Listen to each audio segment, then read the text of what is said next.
जब 1980s में सनी देओल के पिता धर्मेंद्र ने दूसरी मैरिज कर ली थी। तब के सारी मैगजीन्स के गॉसिप कॉलम में एक ही हेडलाइन थी कि अपनी मां को इस तरह देखकर सनी देओल ने अपने पिता की दूसरी वाइफ पर चाकू से हमला करने की कोशिश की। ये बात बहुत सारे अखबारों की हेडलाइन भी बनी और कहा गया सनी देओल 24 साल की उम्र में इतने गुस्सैल हो चुके थे कि जैसे उनको खबर मिली कि धर्मेंद्र ने दूसरी मैरिज कर ली है, तभी से वो हेमा मालिनी के पीछे खार खाकर पड़े थे। और यही वजह है कि सनी ने अपने पूरे कैरियर में हेमा के साथ कभी प्रॉपर मुलाकात नहीं की।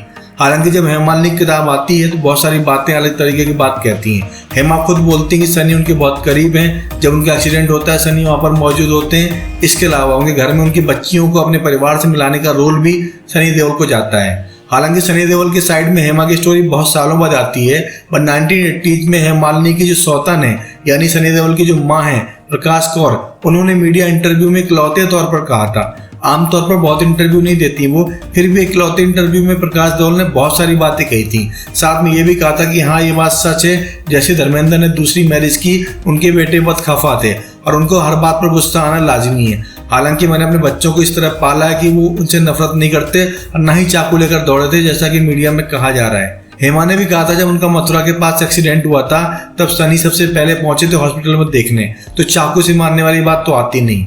रही बात गुस्सा रहने की, खौफ में रहने की, तो ये बात बिल्कुल सही है। बिकॉज जब धर्मेंद्र ने दूसरी मैरिज की तब सनी देओल ने अपने परिवार यानी धर्मेंद्र से और दूसरे सौतन परिवार से डिस्टेंस मेंटेन किया था और कहा जाता है ये मेंटेन डिस्टेंस बहुत साल तक चला।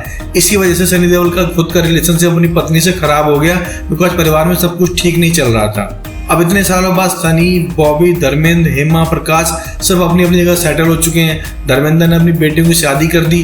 अब लगता है सनी के मन में कड़वाहट कम हो चुकी है, इसलिए सनी देओल अपनी माँ के साथ हिमाचल में मनाली में छुट्टियां मनाते हैं और मौके पर हेमा मालिनी के साथ मुलाकात भी कर लेते हैं। यानी सनी दोनों सगी सौतेली माओ के साथ बैलेंस करना सीख चुके हैं। और रही बात चाकू से हमला करने की, ना तो तब वो इतने हिंसक थे ना आज की डेट में इतने हिंसक हैं। बॉबी हो चाहे सनी हो बहुत इमोशनल मूवमेंट के इंसान हैं। जब भी वो किसी मौके पर पहुंचते हैं, फैमिली ओकेजन की बात करते हैं, उनके आंसू नेचुरली आ जाते हैं। यानी वो परिवार के तौर पर अपनी सगी माँ को, सौतेली माँ को स्वीकार कर चुके हैं और मौका मिलता है दोनों से मुलाकातें भी करते हैं।